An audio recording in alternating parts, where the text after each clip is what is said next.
Hello YouTube. Discussing something today that I don't know, I've seen discussed a lot, or certain media outlets try to say these two things are the same, but they aren't. I'm going to describe the difference between them. So, gun safeties versus gun safety. They are different things. Is there a difference? Well, according to media outlets, guns with more safeties are safer, but that's really not the case. The definition of gun safety from Wikipedia, I have it there, a collection of rules and recommendations that can be applied when possessing, storing, or handling firearms. The purpose of gun safety is to eliminate or minimize the risk of unintentional death, injury, or damage caused by improper possession, storage, or handling in firearms.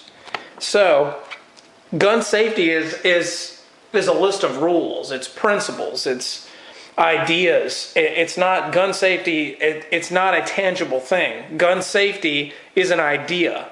It's a list of disciplines that you have to follow every time you pick up one of these. Every time you hold up a rifle. Every time you're looking at a deer through a scope, about to pull the trigger.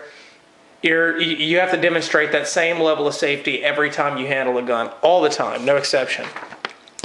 Gun safeties are the actual mechanical devices put on a gun to prevent a discharge if the trigger is touched, in the most basic sense. And the reason I have that there is because there are certain safeties that don't necessarily do that, but I think the basic definition of a safety is to prevent a gun from going off unintentionally. And that's my definition, that's not from Wiki. So gun safety, to get to the rules, I'm sure a lot of you guys who shoot a lot have seen these before, but you treat all guns that they're loaded, always, no exceptions, unless the gun is like disassembled in its most basic parts.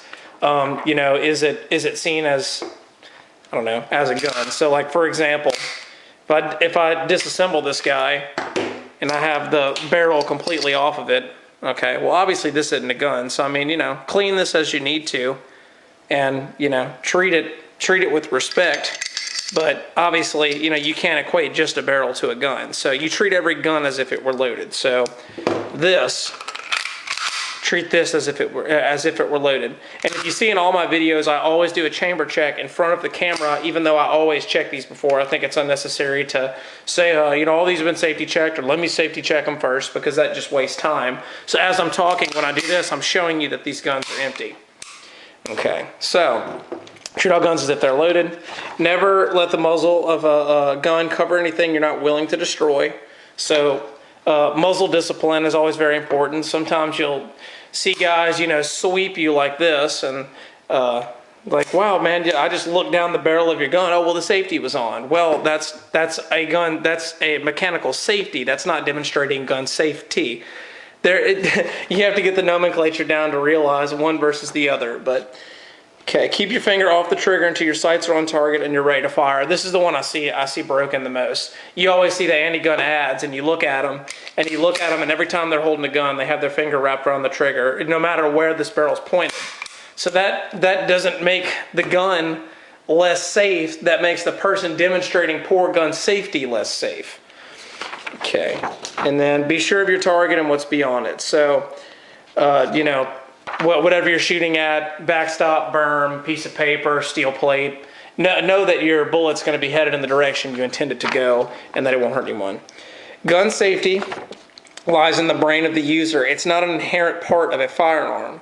Still, some guns may require a higher level of attention and care to operate safely. I have, for example, bench rest rifles. So bench rest rifles, some of them have triggers that are under a pound. And if you demonstrate all these rules of gun safety, you shouldn't have an issue operating that gun safely. But the fact that it has a lighter trigger requires a greater level of competence, skill, and attention to make sure you don't accidentally do anything that you wouldn't want to do. Or like, for example, on this table, the one gun here, the M&P, this is the only gun on this table that doesn't have some sort of safety. No thumb safety, no mag safety, no nothing. I don't really consider this a trigger safety, although some people do. It's just to prevent this from pulling back if it gets snagged on something without that tab being pushed. But that's not really a safety, I don't think. But this isn't the least safe gun up here. It's just you have to demonstrate a higher level of gun safety to operate this one safely. So, but if you follow these rules, using every one of these to the same level every time without becoming complacent, you won't have a problem. Me carrying a gun without the safety engaged doesn't make the gun less safe because the trigger's covered up and my finger isn't on the trigger unless I had to draw and actually use it. So, gun safeties, you can refer to my video. I'll put an annotation up in here.